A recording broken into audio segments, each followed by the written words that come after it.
Aksi Barada Richard Eliezer saat bertugas menjadi anggota Brimob Polri bukan mustahil bisa kembali terjadi.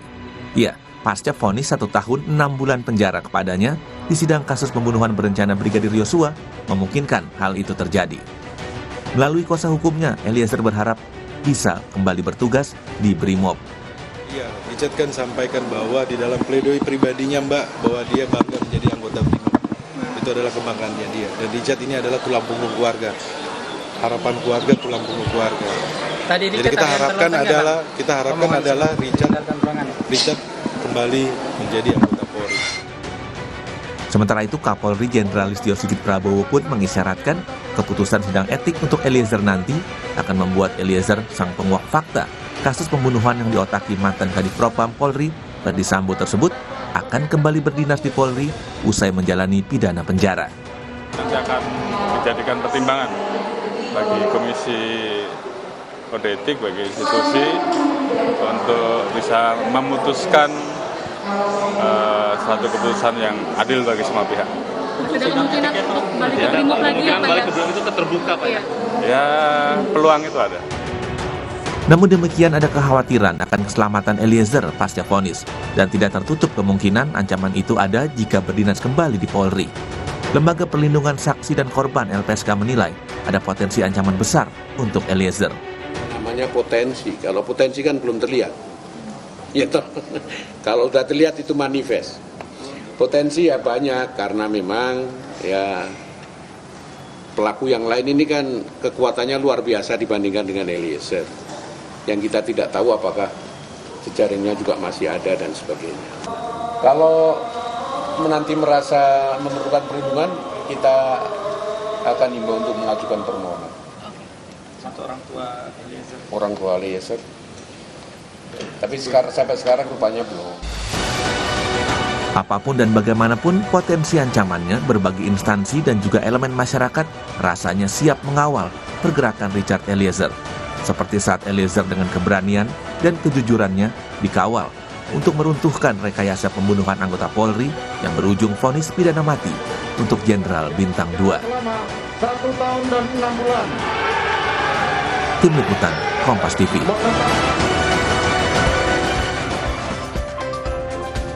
Ini kita akan membahas bagaimana nasib sang penguak fakta, Justice Collaborator Richard Eliezer yang berpeluang besar kembali bertugas di Polri seperti pernyataan Kapolri yang kita dengar tadi.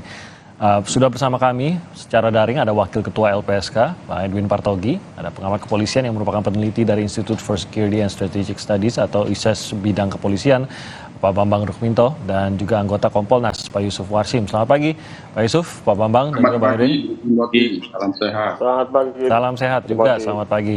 Saya ke Pak Yusuf terlebih dahulu. Bagaimana Anda melihat kondisi atau status dari Richard Eliezer ini, terutama saat kita saat ini masuk ke dalam perdebatan apakah Eliezer ini sebaiknya kembali ke kepolisian atau tidak, tapi sebelum sampai ke sana ya tentu bisa atau tidaknya juga, karena kita juga masih menunggu bagaimana hasil sidang etiknya. Bagaimana Anda melihatnya, Pak Yusuf? Baik, terima kasih Bung Timothy. Secara normatif, berdasarkan peraturan pemerintah nomor 1 tahun 2003 tentang pemberhentian anggota Polri, dalam hal Richard Eliezer ini tentu terkait dengan pemberhentian tidak dengan hormat. Kalau itu alasannya melakukan tindak pidana yang telah memiliki putusan pengadilan yang berkekuatan tetap. Nah, berdasarkan PP tersebut, di situ disebutkan dia tidak berdiri sendiri, hanya didasarkan pada putusan pengadilan yang berkekuatan tetap. Tapi masih ada kata dan dengan pertimbangan pejabat yang berwenang. Jadi yang bersangkutan, kalau pejabat berwenang, katakanlah itu adalah Kapolri, masih mempertimbangkan yang bersangkutan untuk dapat kembali menjadi anggota Polri, meskipun ada putusan pengadilan yang berkekuatan tetap yang melakukan tindak pidana, itu bisa terjadi gitu. Hanya kami Kompolnas tentu akan memberikan saran-saran dan masukan terkait dengan peran Richard Eliezer yang itu kita sebagaimana tahu yang bersangkutan cukup luar biasa perannya di dalam mengungkap kasus ini. Tanpa Richard Eliezer tentu kita tidak bisa membayangkan bagaimana perjalanan kasus ini dengan kesediaan yang bersangkutan menjadi justice kolaborator dan kemudian mendapatkan perlindungan dari LPSK. Tentu ini penting untuk dipertimbangkan. Hanya barangkali proses yang terus kita pantau sesungguhnya proses menjalani vonis Hakim Pengadilan Jakarta Selatan 1 tahun 5 bulan ini tentu kemungkinan kan yang bersangkutan masih menjadi anggota Polri. Barangkali di dalam proses pun nanti sidang kode etik, sekali lagi sidang kode etik profesi Polri itu kan dibentuk oleh pejabat yang berwenang. Dalam hal ini pejabat yang berwenang yang paling tinggi misalnya Kapolri. Nah, tentu ini secara normatif sekali lagi kami memandang yang bersangkutan masih dimungkinkan menjadi anggota Polri kalau itu rujukannya PP nomor 1 tahun 2003. Oke, Pak Bambang, Anda juga mengutip mengenai PP nomor 1 tahun 2003 tersebut, namun mengatakan bahwa justru sudah tertutup pintu untuk bergabung. Apakah begitu, Pak Bambang? Ya, saya masih tetap konsisten bahwa kalau merujuk PP 1 tahun 2003 ini sudah selesai ya, karir Eliezer di kepolisian sudah selesai karena putusan pengadilan itu tentunya adalah putusan yang paling tinggi. Ini negara hukum, jadi kalaupun kemudian masih ada seperti yang disampaikan Mas Yusuf Arsim tadi bahwa ada pertimbangan-pertimbangan Kapolri, tentunya pertimbangan-pertimbangan Kapolri ini tidak bisa bertolak belakang dengan putusan pengadilan seperti itu. Kepolisian ini adalah lembaga penegak hukum yang harusnya tetap tegak lurus pada aturan. Itu satu sisi. Di sisi lain memang kita menyadari dan memahami bahwa peran Eliezer ini sangat besar sekali dalam pengungkapan kasus ini. Makanya Eliezer ini mendapatkan vonis 1,5 tahun. Ini vonis yang sangat rendah sekali dibandingkan Ricky Rizal misalnya yang hanya sebagai penonton saja. Gitu. Itu satu sisi. Tapi di sisi kepolisian sendiri sebenarnya tidak ada urgensi untuk mengembalikan Eliezer ini untuk menjadi anggota kepolisian. Apa sih itu urgensinya Eliezer ini masuk ke kepolisian? Karena di level Barada ini masih sangat banyak sekali anggota-anggota yang lain. Urgensinya saya melihat bahwa ini hanya sekedar kalau masuk ini hanya sekedar popularisme saja, mengikuti desakan dari publik seperti itu. Nah, benar kalau dikatakan bahwa mungkin harus dilihat apa urgensinya, tapi di sisi lain kan mungkin tidak ada Barada yang lebih dikenal masyarakat dibandingkan Eliezer pada saat ini setidaknya begitu. Dan apa yang menjadi perlakuan kepolisian terhadap Barada Eliezer yang saat ini kan dari vonis peradilan kita bisa melihat bahwa mengenali Richard Eliezer sebagai seseorang yang sudah berkata jujur sehingga bisa mengungkapkan kasus pembunuhan ini. Jadi apresiasi kepolisian terhadap kejujuran tersebut juga menjadi sesuatu yang dinantikan oleh masyarakat gitu Pak Bambang, dan salah satu bentuknya adalah dengan menerimanya kembali menjadi seorang polisi karena kita tahu bahwa Eliezer mimpinya adalah tetap menjadi anggota BRIMOB. Pak Bambang, tidakkah ini juga berpengaruh? Ini persoalan yang sangat personal sekali ya. Kalau ini diikuti persoalan yang emosional, personal ini kepolisiannya adalah organisasi yang besar dan komitmen Kapolri ini harus diwujudkan juga terkait dengan upaya menjadikan ini sebagai momentum untuk upaya membangun kepolisian yang profesional. Eliezer juga tidak dalam kasus ini juga tidak benar 100% karena dia melakukan perintah atasan dengan menembak seseorang sehingga mengakibatkan kematian. Itu adalah dosa yang sangat besar sekali gitu, baik secara hukum maupun secara moral. Gitu. Kalau kemudian ini ditarik kembali sebagai anggota kepolisian, ini tidak membangun kultur profesional kepolisian ke depan yang tegak lurus pada aturan. Hanya mengakomodasi Eliezer karena empati, karena emosional seperti itu. Ini yang kita sayangkan karena ini kan Kapolri sudah mengatakan bahwa berkomitmen untuk membangun polisi yang profesional ke depan. Kalau ini tidak dijadikan momentum, ya ini akan hilang lagi momentum ini seperti itu. Oke, jadi Anda tidak melihat ada urgensi maupun efek positif dari menerima. Tapi di sisi lain komunikasinya apakah tidak nanti malah melukai kepolisian juga kalau dari kepolisian sendiri yang mengatakan menolak untuk menerima kembali gitu. Secara komunikasi saja menurut Anda Pak Bambang? Ya, kepolisian ini lagi-lagi seperti amanat Undang-Undang 2 tahun 2002, ini adalah lembaga penegak hukum kita. Kalau di internal sendiri tidak tegak lurus pada aturan, yang ke depan yang muncul ada presiden yang buruk. Gitu. Makanya ini harus dipisahkan terkait empati kita kepada Eliezer dengan membangun kultur kepolisian yang lebih baik ke depan. Kalau kita ingin membangun membangun kultur kepolisian yang ke depan yang lebih profesional, lebih baik, ya harus tegak lurus pada aturan gitu. Tidak bisa bercampur aduk dengan faktor-faktor emosional, empati pada Eliezer. Eliezer sudah mendapatkan bonus yang sangat besar sekali dari hakim dengan mendapatkan hukuman 1,5 tahun penjara gitu. Ini sangat jauh sekali karena dia sebagai fakta-fakta di persidangan kan menunjukkan bahwa dia juga sebagai penembak seperti itu. Ini makanya harus dipisahkan kepentingan kepolisian atau kepentingan untuk popularisme tadi seperti itu. Saya ke Bang Edwin, mungkin Anda juga memiliki pendapat terkait hal ini. Tadi sudah kita mendengarkan pasal yang sama begitu, tapi kalau menurut Pak Bambang justru pasal tersebut juga lah yang akan menjadi alasan mengapa Eliezer tidak mungkin lagi atau sudah tertutup pintunya untuk kembali ke kepolisian. LPSK juga tentu memahami hal ini, mungkin juga LPSK memiliki pendapat sendiri. Apakah Eliezer ini sebaiknya kembali ke kepolisian atau tidak, gitu Bang Edwin? Ya Bang Timothy, soal Eliezer apakah diterima kembali di kepolisian atau tidak, kami sepenuhnya menyerahkan hal itu kepada institusi kepolisian ya. Karena tentu ada mekanisme etik disiplin nanti yang akan memutuskan apakah Eliezer akan tetap sebagai anggota Polri ataukah berakhir gitu.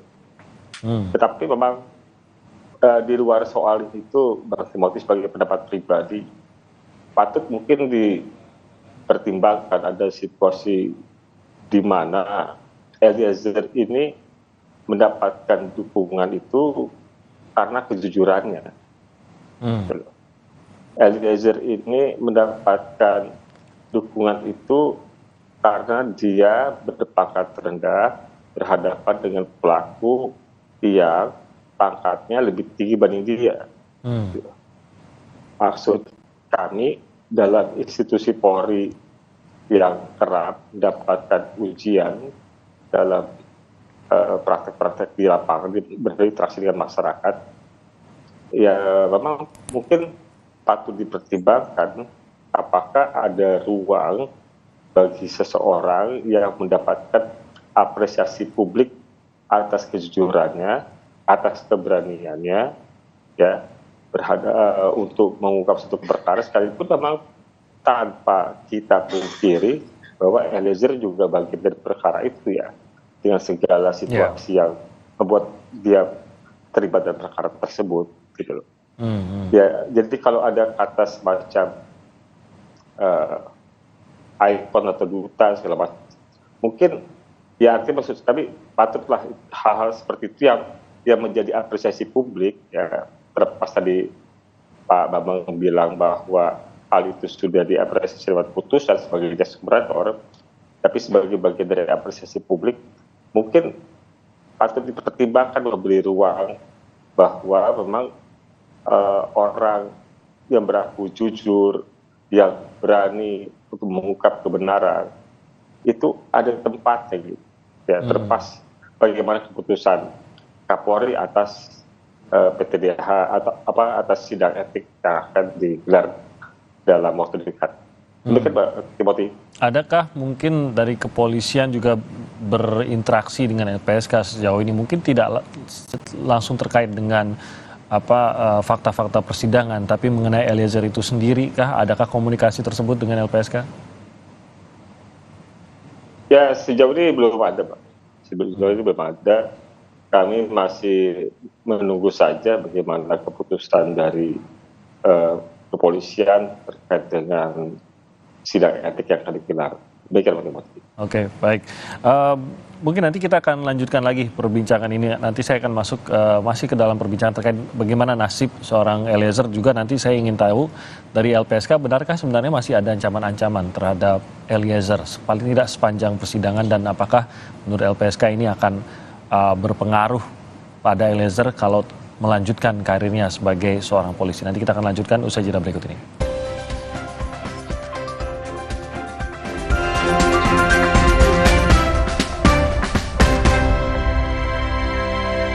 Sambut era TV digital bersama Kompas TV.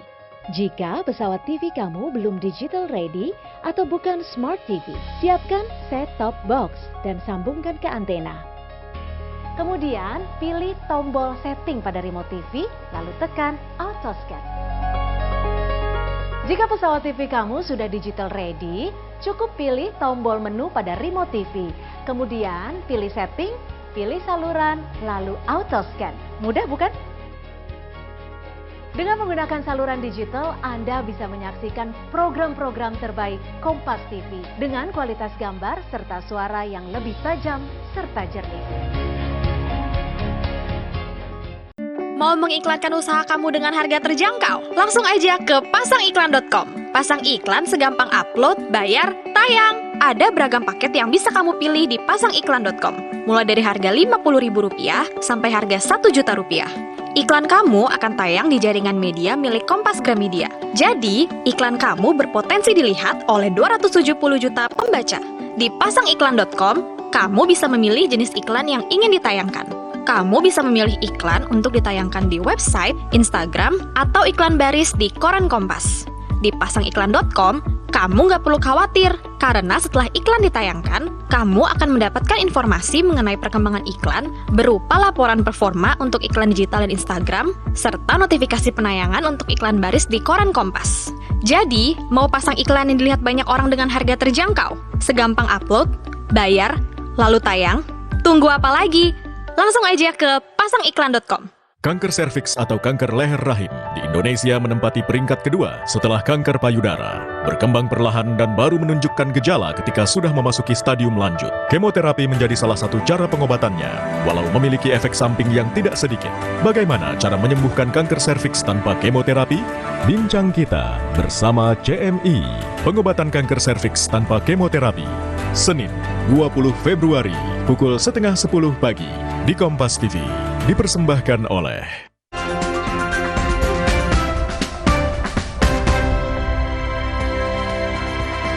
kita masih membahas mengenai bagaimana nasib Eliezer, apakah bisa kembali lagi masuk ke dalam kepolisian. Masih bersama Pak Bang Edwin dari LPSK, juga Pak Bambang dari ISES, dan juga Pak Yusuf Wasim dari Kompolnas.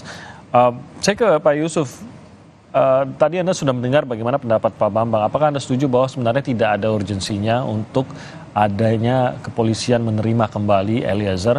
Sementara tadi saya juga mengatakan kalau tidak diterima atau bahkan kata penolakannya ini muncul dari kepolisian, justru ini akan backfiring atau menyebabkan opini masyarakat terhadap kepolisian juga mungkin akan terluka kalau memang kepolisian sendiri yang menolak pada akhirnya, walaupun didasari oleh pasal begitu. Pak Yusuf, pendapat Anda bagaimana?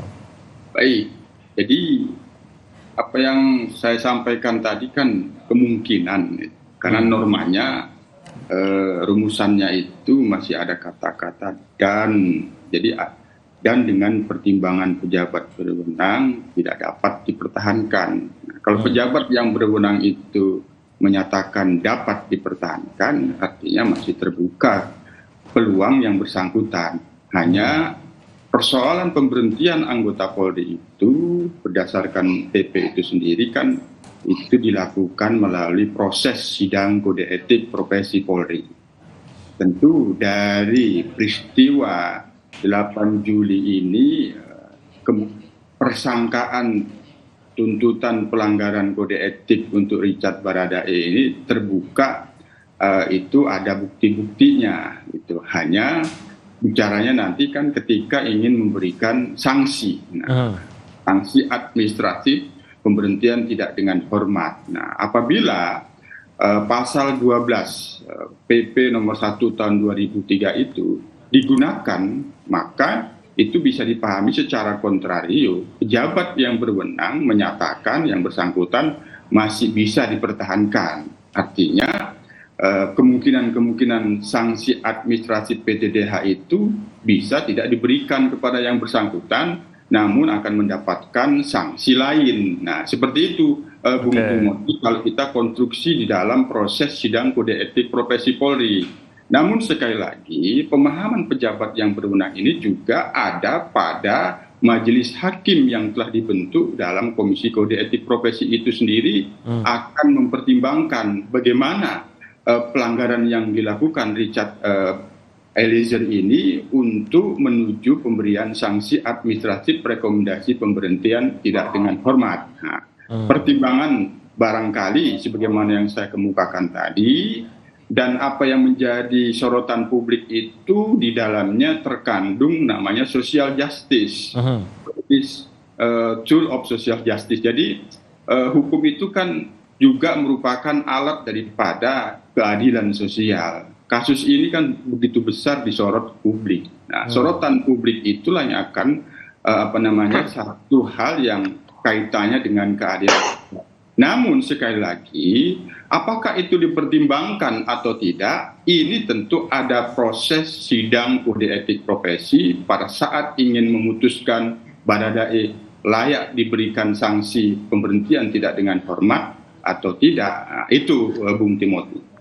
Oke, jadi memang harus mengikuti aturannya. Namun itu tadi ya, penentunya nanti siapa kalau begitu Pak Yusuf? Kalau masih ada pertimbangan-pertimbangan yang tadi Anda sebutkan, tapi nanti penentunya di siapa? Apakah di Kapolri kah? Haruskah setinggi Kapolri yang menentukan, atau secara aturan saja di kode etik tersebut sudah langsung bisa ditentukan masuk kembali ke kepolisian atau tidak? Dan apakah itu menjadi pilihan bagi Eliezer atau tetap menjadi tugas atau bagaimana?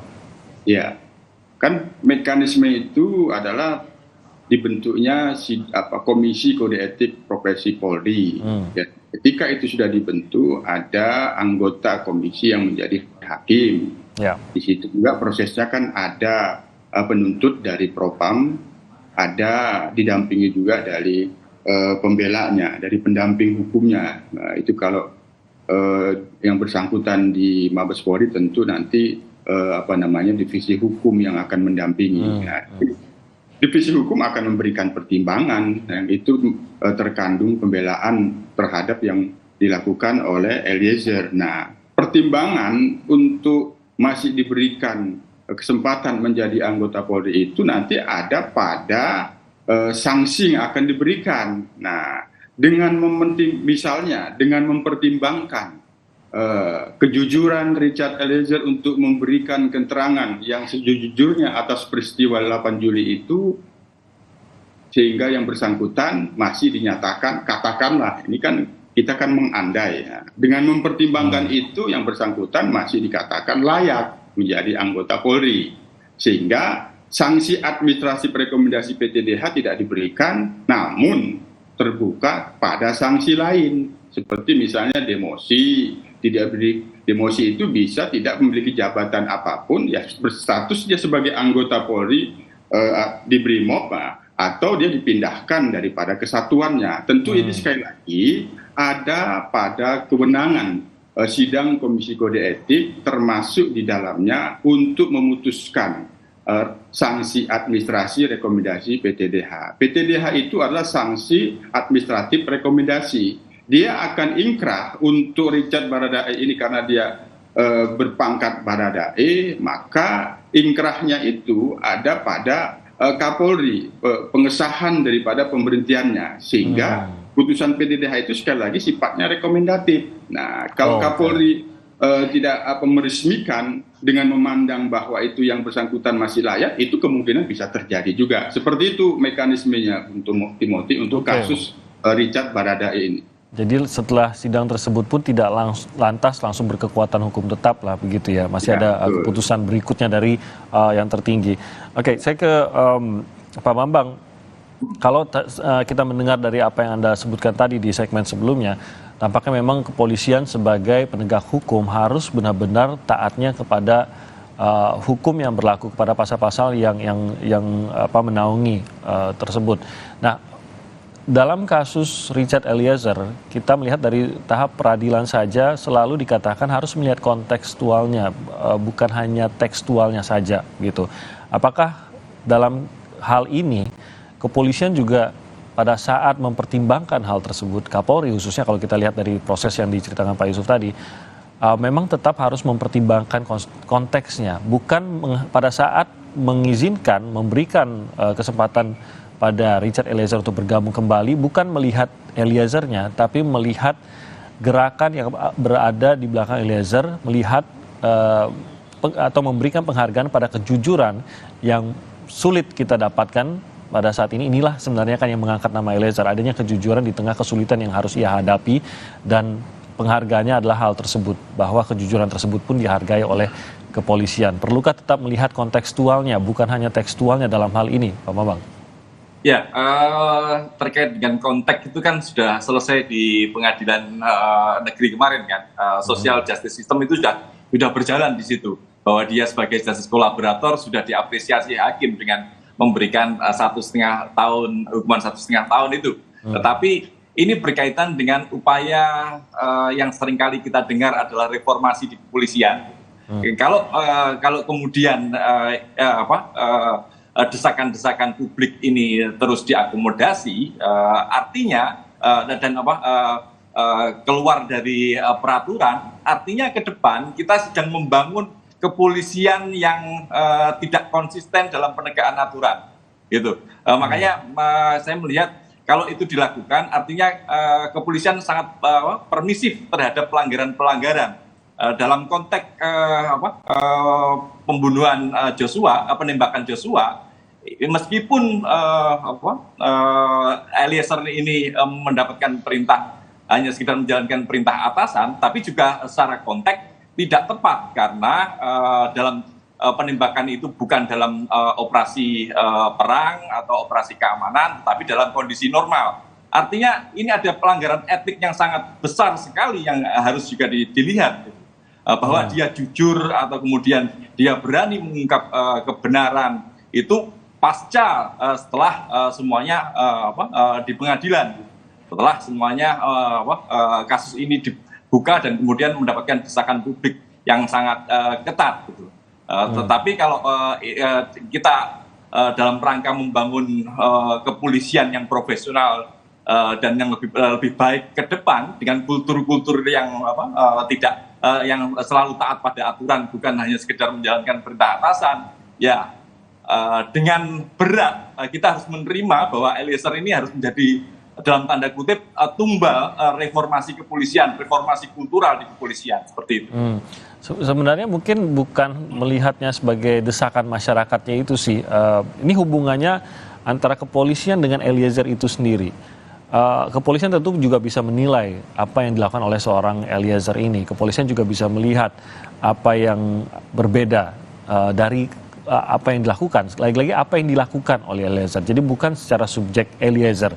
Mungkin secara subjek bukan sesuatu yang sangat-sangat istimewa begitu, tapi di sisi lain ia melakukan sesuatu yang istimewa. Jadi perbuatannya itu sendiri, dan tanpa melihatnya sebagai desakan masyarakat, tapi kepolisian juga kan bisa menilai hal tersebut, apakah hal ini perlu diberi sebuah penghargaan khusus walaupun bukan dengan medali atau apapun, tapi paling tidak kan menghargai kejujuran tersebut, dan sekaligus kalau menerima yang menyatakan bahwa kejujuran tersebut memang dihargai dan kepolisian memang saat ini sedang membutuhkan orang-orang yang jujur. Setidaknya kan menggambarkan itu, Pak Bambang.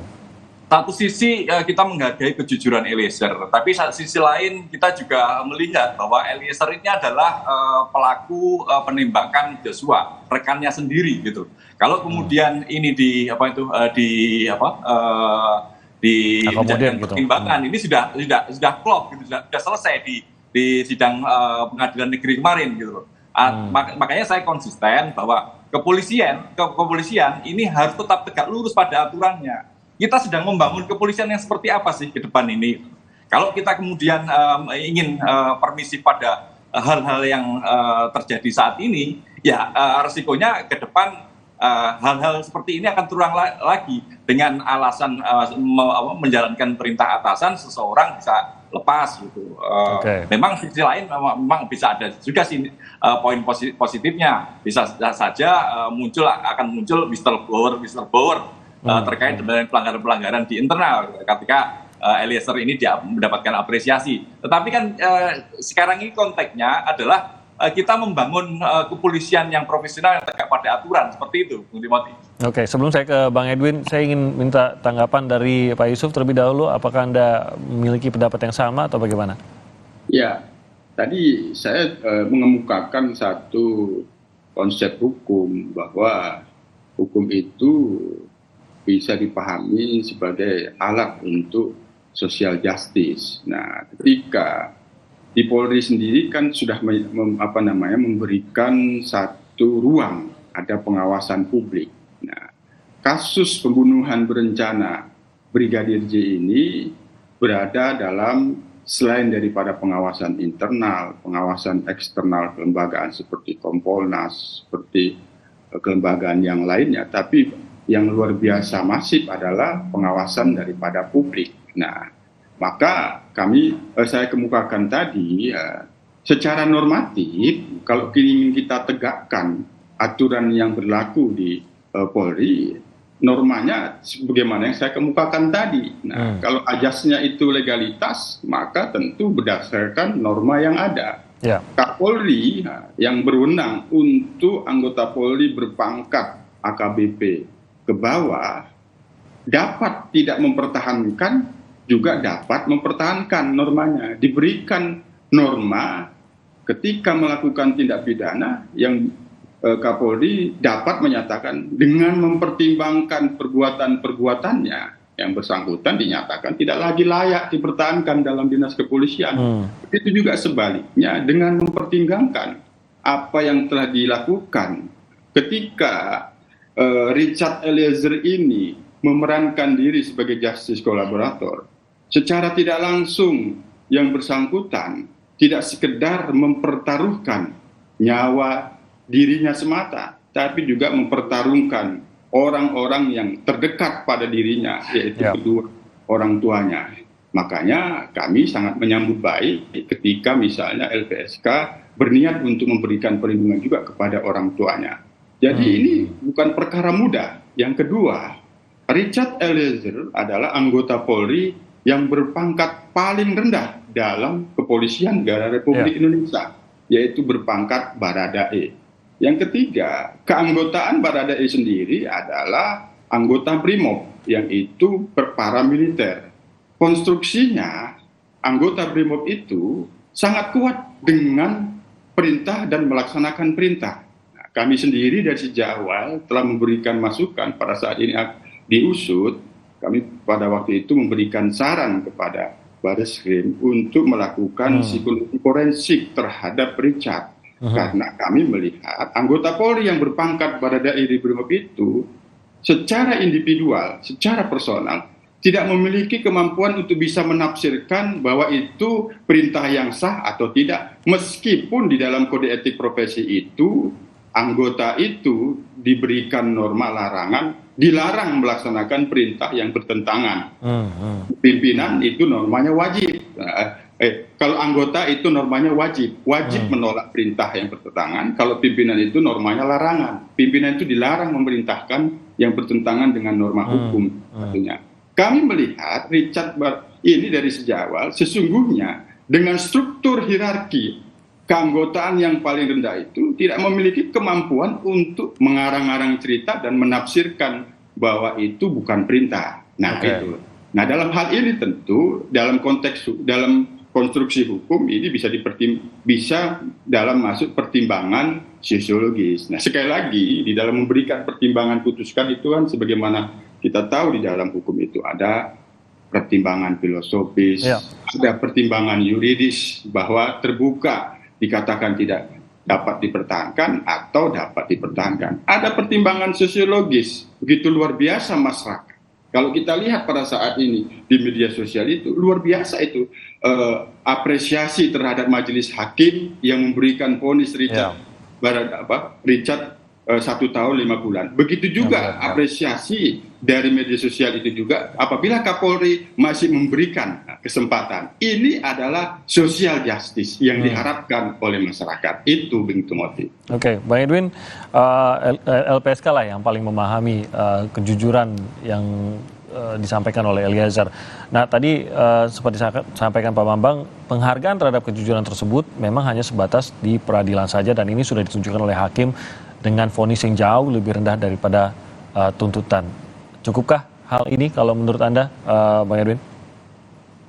Ya, pertama begini Bang Timothy, saya ingin masuk kepada apa yang tadi dibicarakan oleh Pak Bambang dan Pak Yusuf ya tentang pasal yang disinggung tadi. Saya rasa memang kita harus membaca secara utuh, Bang Timothy, bahwa pada pasal itu, sebagaimana juga disinggung oleh Pak Yusuf, itu menggunakan diksi dan, ya, dan pertimbangan pimpinan. Kalau salah tadi saya dengar dari Pak Yusuf. Yeah. Artinya, Bang Timothy, dalam konteks regulasi bahasa sesuatu undang-undang itu dan atau itu punya makna masing-masing. Ketika undang-undang menggunakan diksi atau itu berarti pilihan atau alternatif. Tetapi ketika digunakan diksi dan, maka itu maknanya adalah penggabungan atau kumulatif. Gitu. Artinya disampaikan Pak Yusuf tadi, menurut saya benar bahwa kalimat itu harus dibaca utuh. Gitu. Jadi dia tidak bisa dipisahkan. Kalau pakai pendekatan Pak Bambang tadi itu kesannya berhenti di sebelum dan, ya kan? Dan berikutnya nggak ikut dibaca, diamati ya. Nah, jadi begitu. Jadi apa yang disampaikan Pak Yusuf menurut saya sudah tepat kalau kita dalam konteks membaca frase dari pasal tersebut ya, Pak Timothy. Sekalipun juga tadi kami sampaikan Pak Timothy, kami tidak punya posisi untuk apakah Baradae lanjut di kepolisian atau tidak, sepenuhnya akan diserahkan kepada Polri tentunya. Tetapi yang tadi saya singgung begini Bang Timothy, kita kan memang sebagai tadi juga disinggung oleh Pak Yusuf, kita hidup di masyarakat ya, yang punya pandangan, yang kemudian mengapresiasi keberanian Richard untuk mengungkap kebenaran, kejujuran Richard untuk mengakui kesalahan, gitu loh. Nah, memang hal itu sudah diperoleh rewardnya dalam proses hukum sebagai justice collaborator dengan vonis yang paling ringan, sebagaimana juga itu diatur oleh undang-undang. Gitu. Tetapi Bang Timothy, tidak ada salahnya, ya, keberanian dan kejujuran itu memang diberikan tempat dalam kehidupan kita ya, baik di proses hukumnya maupun di luar proses hukum. Jadi apabila ada pekerjaan yang dapat diberikan kepada Richard sebagai bagian reward dia sebagai justice collaborator, hal itu juga tentu akan menjadi amunisi tambahan, ya, keyakinan tambahan bagi siapapun yang pernah melakukan perbuatan pidana dan kemudian melakukan perbuatan, bahwa ketika mereka jadi justice collaborator bukan hanya vonisnya yang dijamin ringan, tetapi dia juga akan diterima di masyarakat ya, dalam kehidupan sehari-hari, termasuk juga dalam penghidupannya. Jadi kita memang harus mengakui bahwa nggak ada lah orang suci ya.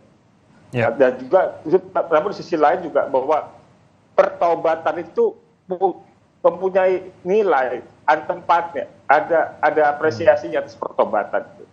Ya, jadi kita bukan orang yang suka menghukum, tapi juga sebagaimana Tuhan juga Maha Penyayang, manusia juga dikaruniai rasa sayang itu, ya kita juga membuka diri atas pertobatan itu bukan berarti hanya cukup pada vonis yang ringan saja, tapi apabila ada kesempatan dari pertobatan itu membuat dia berkehidupan lebih baik, kenapa tidak?